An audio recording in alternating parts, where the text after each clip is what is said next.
Chapter 1. Opening the Book That Changed How People Build Wealth. Before we talk about money, let me ask you a simple question. Why do two people work just as hard, earn roughly the same, yet end up with completely different financial lives 10 years later? This question leads us to a book that has quietly influenced millions around the world. Secrets of the Millionaire Mind by T. Harv Eker. It's not a book about getting rich quickly. It's a book about why wealthy people think differently and how those differences shape very different results.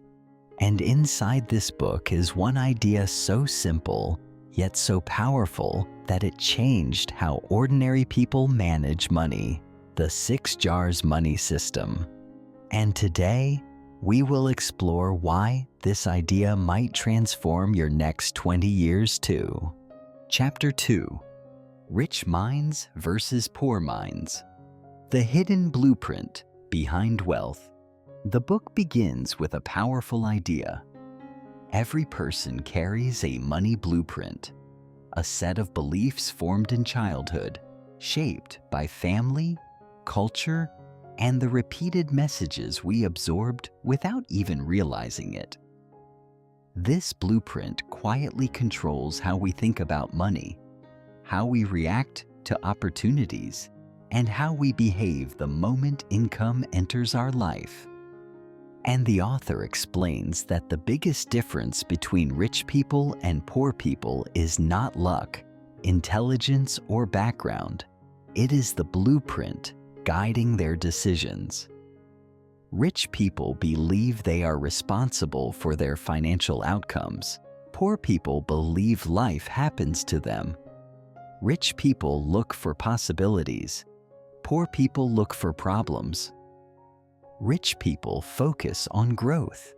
Poor people focus on safety. When rich people receive money, their first instinct is to ask, "How can I grow this?" When poor people receive money, their instinct is, "How do I spend this?"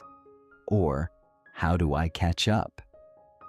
These reflexes don't come from personality. They come from the blueprint.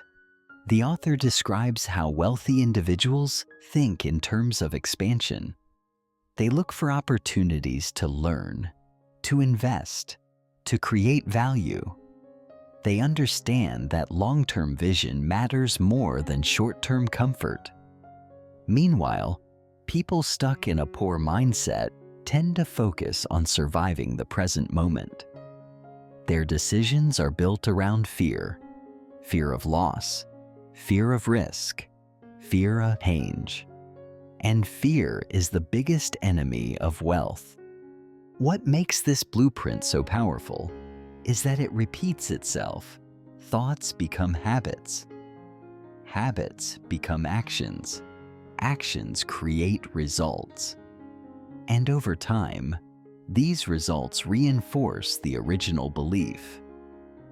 If someone believes money is scarce, they unconsciously behave in ways that keep it scarce. If someone believes money can grow, they behave in ways that allow growth to happen. This is why two people with the same income can end up in completely different financial realities. One person uses their money to create more options. The other uses it to fix problems from the past. One builds the future. The other protects the present, but sacrifices tomorrow. And this is the foundation of everything the book teaches. Before money can change outside, the mindset must change inside. Wealth begins in the mind long before it appears in the bank. And once you understand your blueprint, once you see the thoughts that were controlling you, you finally gain the power to rewrite them. That is where real financial change begins. Chapter 3. Rewriting Your Money Blueprint. Change within before wealth appears. The book explains that once we recognize we have a money blueprint, the next realization is even more important. This blueprint is not permanent. It can be rewritten. It can be upgraded. And true financial change begins not with earning more, but with changing the beliefs that shape how we use what we earn. Most of our current financial habits did not start with our own choices. They were formed in childhood, absorbed from our parents, our environment, and the emotional tone surrounding money. If you grew up hearing money is hard to make, or rich people are greedy, or witnessing stress and conflict around finances, those messages likely shaped the way you approach money today. These early beliefs sink deeply, becoming automatic reactions that feel like personality, but are actually conditioning. But the book gives us something empowering. You are not responsible for the blueprint you inherited, but you are responsible for the one you choose to keep. Changing it means becoming aware of old beliefs, questioning them, and replacing them with views that support growth rather than limit it. Wealthy thinkers do this intentionally. When most people say, "I can't afford it," wealthy thinkers ask, "How can I afford it?" One shuts the mind. The other opens possibilities. Rewriting your blueprint also means shifting from fear-based decisions to possibility-based decisions. It means noticing when you act from scarcity, avoiding opportunities, clinging to money out of fear, or believing you're not capable of more. These patterns begin to change through new habits, learning about money, surrounding yourself with people who think bigger, and taking small, consistent actions that teach your mind a new reality. This is where practical tools like the 6 jars system become powerful. They are not just money methods. They are mindset exercises. They train clarity, discipline, responsibility, and long-term vision. They help you behave like someone who expects growth, even before that growth arrives. Because your financial life can only rise to the level of your internal blueprint. When you upgrade the beliefs inside, the results outside eventually follow. Wealth begins in the mind long before it appears in the bank. Chapter 4: Why Habits Create Wealth. Consistency over intensity. One of the most important lessons in Secrets of the Millionaire Mind is that wealth is not created by big moments, lucky breaks, or sudden bursts of motivation. It is created by habits, steady, repeated, almost quiet actions that compound over time. Rich people understand this deeply.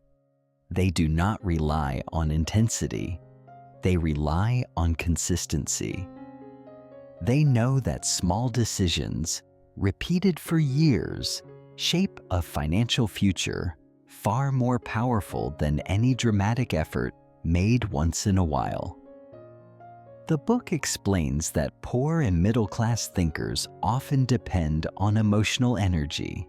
They save when they feel inspired, invest when they feel confident, and stop when they feel afraid or discouraged. Their financial life rises, mercy, and falls with their mood. But wealthy thinkers don't wait for motivation. They build systems, habits that operate even when they don't feel like it. They automate behaviors that support growth, so progress happens whether emotions cooperate or not. This difference in habits creates a difference in results. A person who saves only when it feels convenient will always fall behind a person who saves automatically. A person who invests only when life is calm will never match someone who invests every month regardless of the noise. The wealthy treat money like a long-term relationship, not a short-term project. They commit to actions that build stability, protection, and growth, especially on the days they feel nothing at all. The book also highlights that habits reveal identity. When someone consistently acts like a person preparing for wealth, budgeting, investing, learning, planning, they slowly become that person. Their habits rewrite the blueprint. Their blueprint rewires their decisions, and those decisions eventually create the financial results others call luck. This is why the author insists that you cannot change your financial life with intensity. Intensity burns out.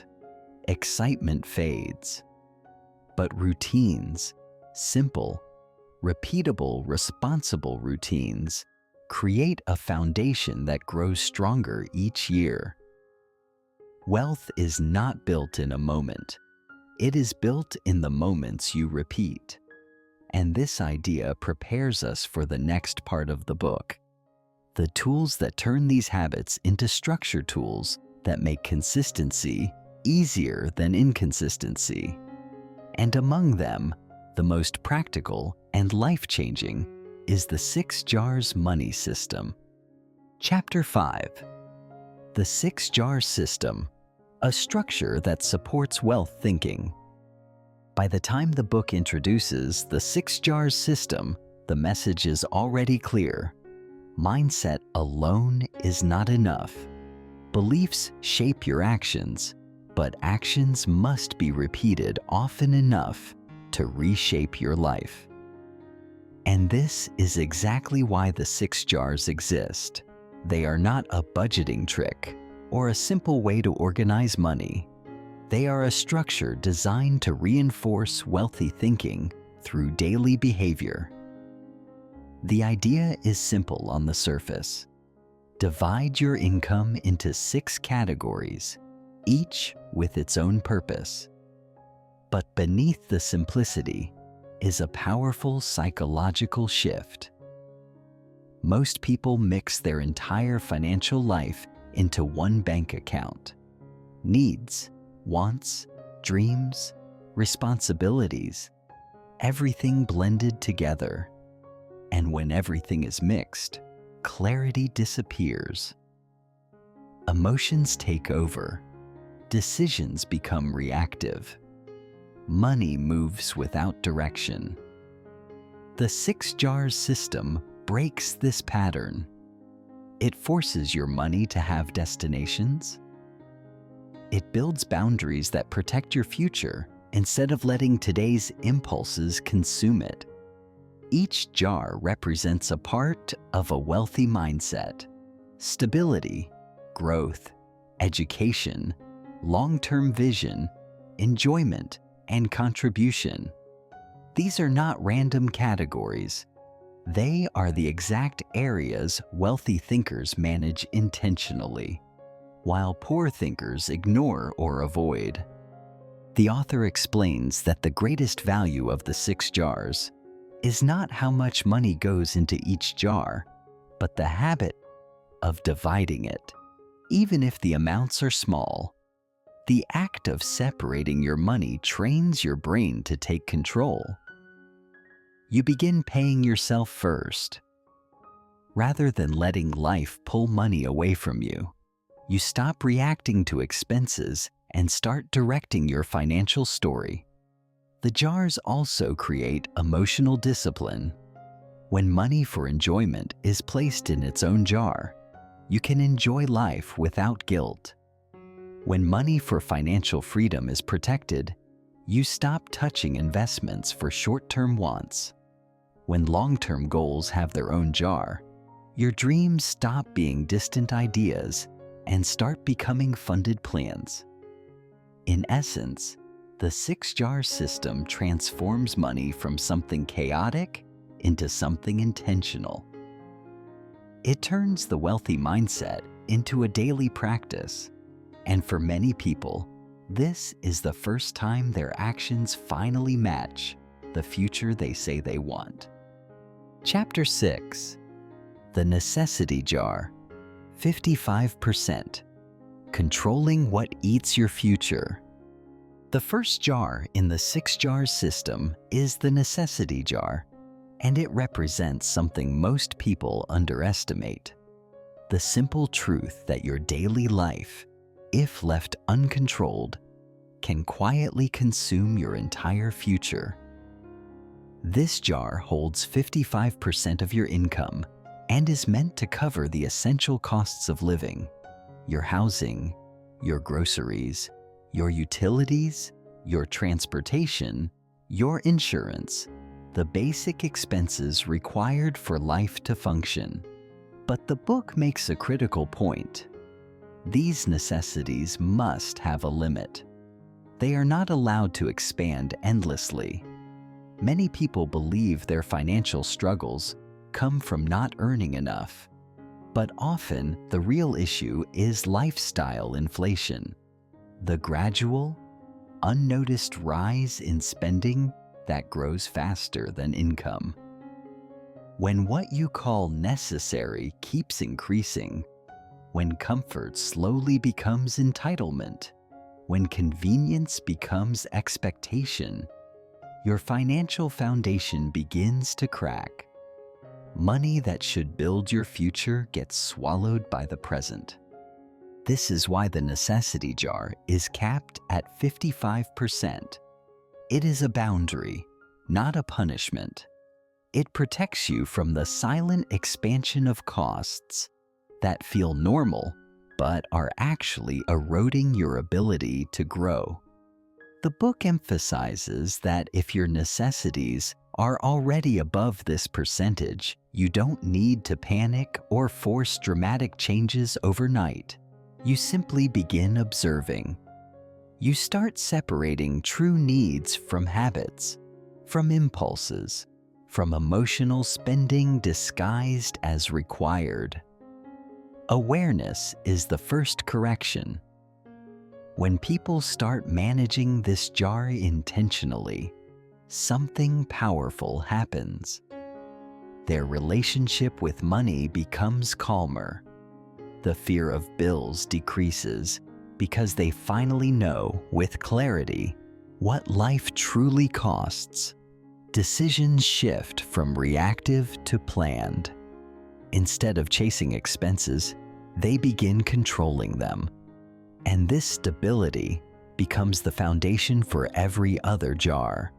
The author highlights that wealthy thinkers live below their means not out of restriction, but out of purpose. They understand that creating space in their present is what allows growth in their future. They control their lifestyle, so their lifestyle never controls them. The necessity jar teaches discipline. It teaches clarity. It teaches the mindset that your financial future deserves protection. Because if you cannot manage the cost of your present, you will never have the resources to create the future you want. This jar is where freedom begins, not with earning more, but with stopping the quiet leaks that drain what you already have. Chapter 7. The Financial Freedom Jar, 10%. Teaching your money to work for you. The Financial Freedom Jar is the heart of the entire 6 jars system. It holds 10% of your income, and while it may seem like a small amount, the book makes it clear that this jar has the greatest long-term impact on your financial life. This is the jar that exists for one purpose only: to invest, to grow, and to eventually create income that does not depend on your daily labor. It is the jar that teaches your money to work for you, instead of you working for money for the rest of your life. What makes this jar so powerful is not the amount inside, but the rule behind it. The money in this jar is never spent on daily life. It is not for emergencies, not for vacations, not for treating yourself, not for short-term upgrades. It is for investments only. Assets that generate returns, create cash flow, or increase your long-term stability. It can be stocks, index funds, a side business, rental property, or anything that grows with time.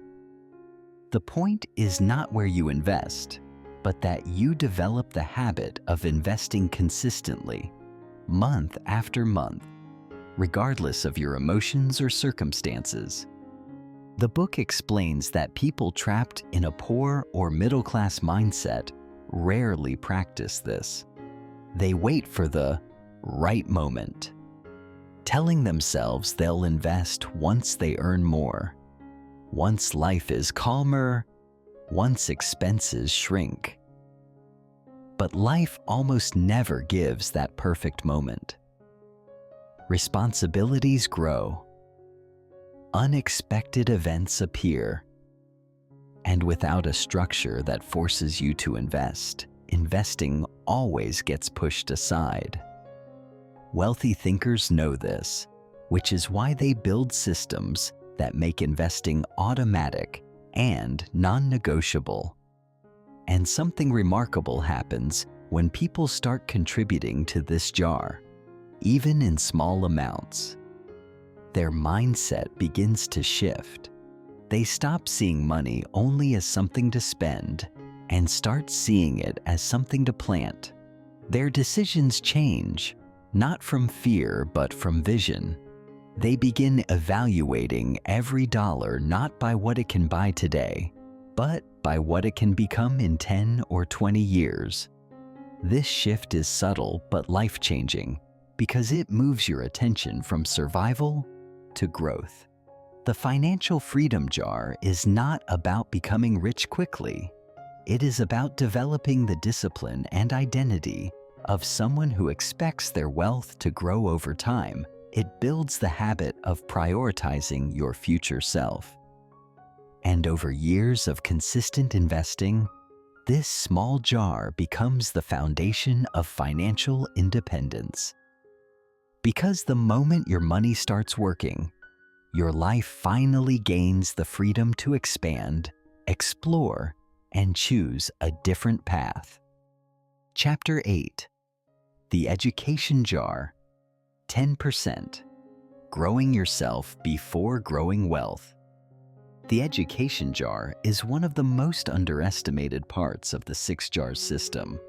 Yet the book makes it clear that this jar can change your earning potential more than anything else.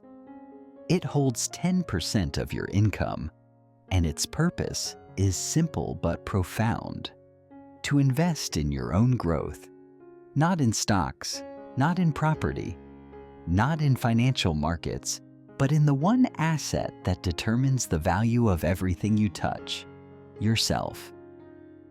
The book explains that wealthy people think very differently about learning. They don't see education as something that ends after school.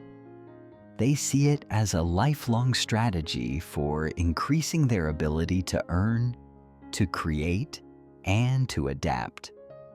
They know that your mind is the engine of your financial life, and the stronger that engine becomes, the more opportunities you can recognize and the more value you can offer to the world. Poor thinkers wait for life to teach them lessons. Wealthy thinkers seek the lessons out. Money in this jar is used for books, courses, coaching, workshops, skill building, financial education, anything that strengthens your capabilities. And the author is clear: you don't invest in education because you are already successful. You invest because education is what makes success possible. Every new skill becomes a tool. Every new perspective becomes leverage. Every improvement in your mindset increases the quality of your decisions, and better decisions compound just like money does. When people begin using this jar intentionally, their world starts to expand. They become more confident, more adaptable, and more aware of the opportunities around them. They stop fearing change because they trust their ability to handle it. They stop feeling stuck because they are constantly improving. The education jar turns growth into a habit, not a reaction to problems. The book emphasizes that your income will rarely exceed your personal development. If you want to earn more, you must first become more. This jar is your commitment to becoming the person your future requires. It reminds you that wealth is not something you chase. It's something you grow into. And when your skills, mindset, and understanding expand, your financial results eventually rise to meet them. Chapter 9. The Long-Term Savings Jar. 10%. Funding dreams, not impulse. The long-term savings jar holds 10% of your income. And while it may seem similar to the financial freedom jar, its purpose is very different. This jar is not for investments that generate passive income. Instead, it is designed to support your major life goals, your future plans, meaningful upgrades, and the dreams that require patience, intention, and long-term preparation. The book explains that wealthy thinkers don't only invest for financial gains, they also plan for the life they want to build. And this jar is the structure that turns distant dreams into concrete, achievable steps. The money in this jar is used for things that matter but are too big to cover with your monthly budget. Buying a home, starting a business, funding a major life transition, replacing a car, taking a significant trip, or preparing for important milestones. These are goals that often take years to reach, which is why they require a disciplined, protected system. Without a dedicated jar, dreams become wishes, always talked about, always postponed, and eventually forgotten under the weight of daily expenses. The author points out that most people fail to reach their long-term goals, not because the goals are impossible, but because they never create a structure to support them. They rely on leftover money, and leftover money almost never appears. Wealthy thinkers understand this, so they put intention into the process. They fund their future on purpose, not by accident. Each month, even a small contribution signals commitment. It tells your mind that your dreams are real and deserve resources. Using this jar consistently also changes your relationship with time. When you begin planning years ahead, your mindset shifts from surviving the present to shaping the future. You become more patient, more strategic, and more aware of how your decisions today influence the life you will live 5 or 10 years from now. This is one of the most powerful psychological effects of the 6 jars system. It trains you to think long-term, just like wealthy individuals do. This jar is not about sacrifice or denying yourself comfort. It is about protecting the dreams that give your life direction. It reminds you that your future deserves preparation, not hope. And when you finally reach one of these long-term goals, when you buy that home, start that project, or take that life-changing step, you realize something powerful. Your dream didn't happen by luck. It happened because you built a system that made it possible. Chapter 10. The Play Jar. 10%. Why wealth requires joy, not only discipline.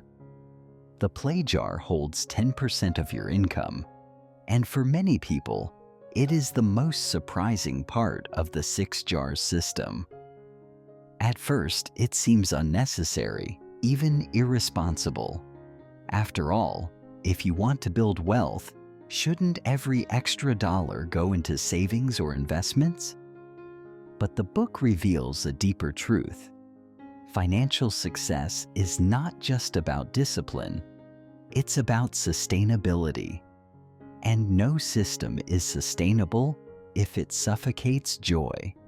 The play jar exists to protect your happiness, your energy, and your emotional connection to money. It is used for pure enjoyment, experiences, treats, small luxuries, anything that makes life feel richer in the present. The author explains that wealthy thinkers understand something most people overlook.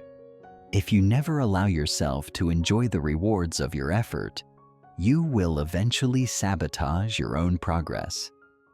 It is human nature to rebel against restriction. A plan built on never eventually breaks. A plan that includes joy can last a lifetime. Using this jar teaches you that enjoyment is not the enemy of wealth. It is part of a balanced relationship with money.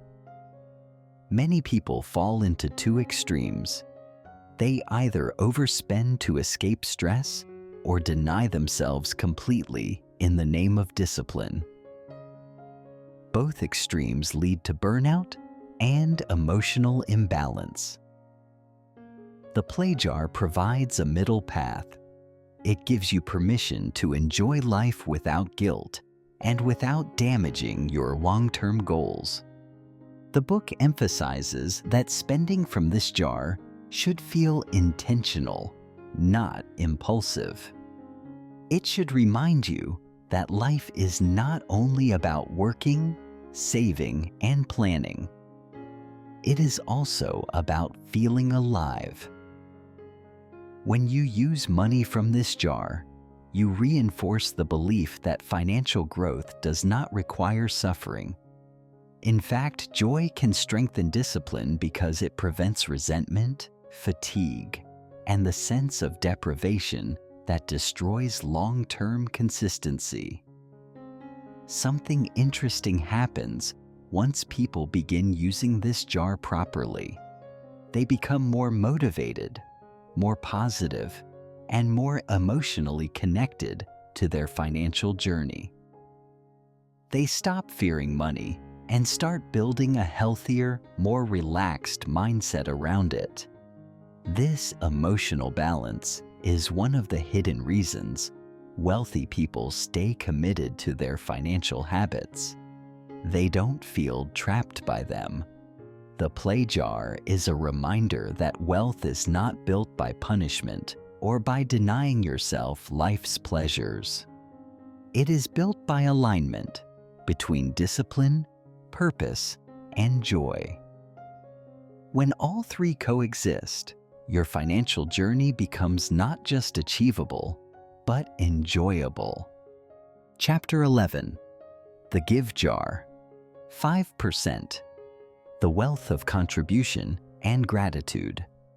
The Give Jar holds 5% of your income, and it represents a principle the book emphasizes again and again.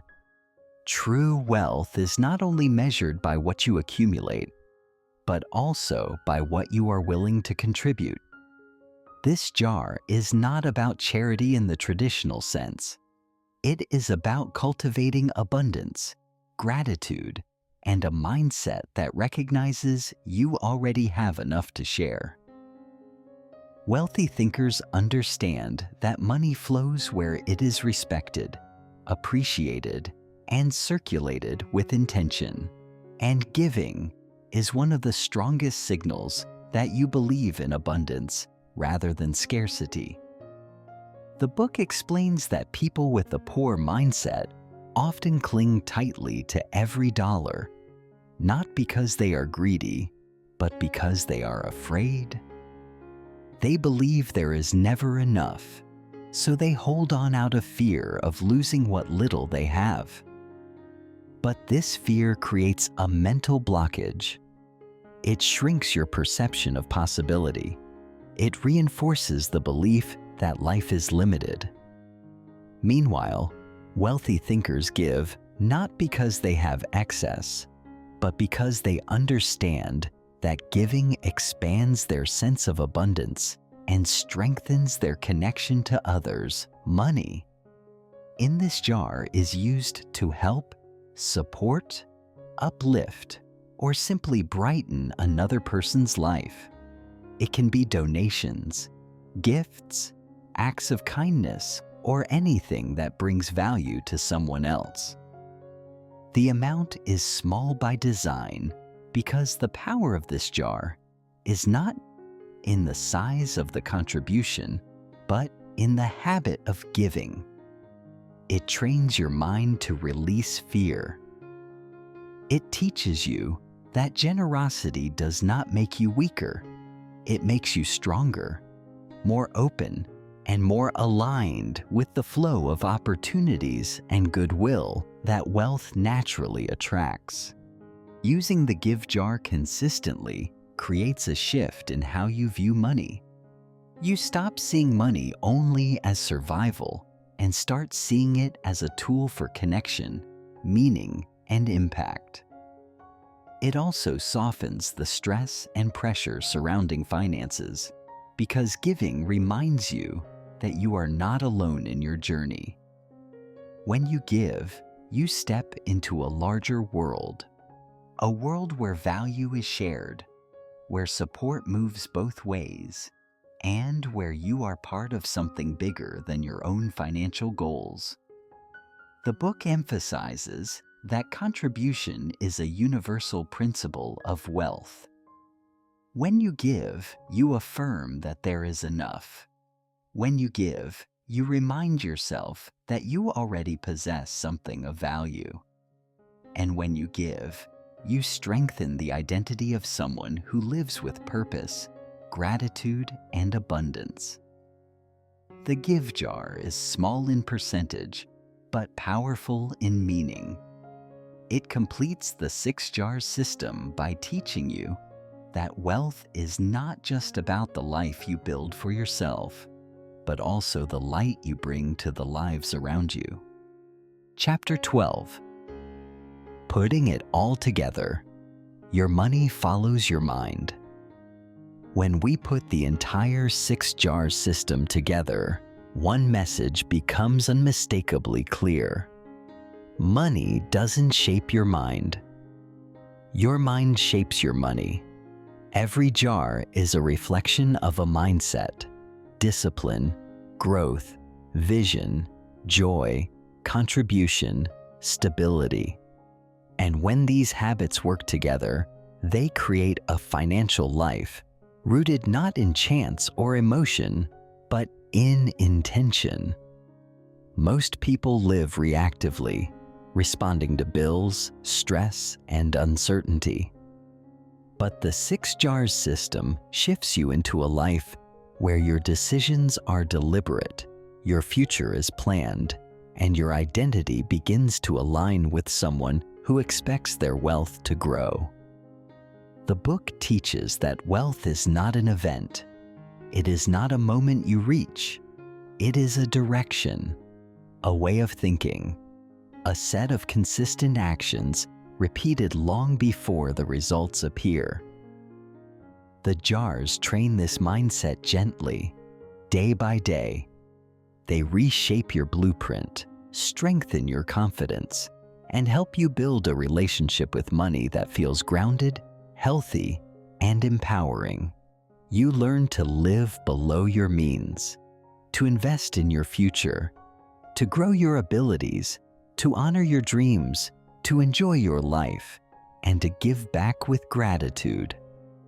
This is the architecture of a wealthy life, one that expands both your resources and your sense of purpose. And as you continue using these jars, something profound begins to happen. Your financial stress decreases. Your decisions become clearer. You stop chasing money and begin guiding it. Bit by bit, your actions start reflecting the person you want to become, not the circumstances you came from. This is the core idea of the book. Change your thinking, and your financial life eventually rises to match it. If this video inspired you, if it helped you reflect on your own money habits, or if you want more content about wealth, growth, and the mindset behind success, I invite you to support this channel. Take a moment to like this video, subscribe, and share it with someone who needs these insights.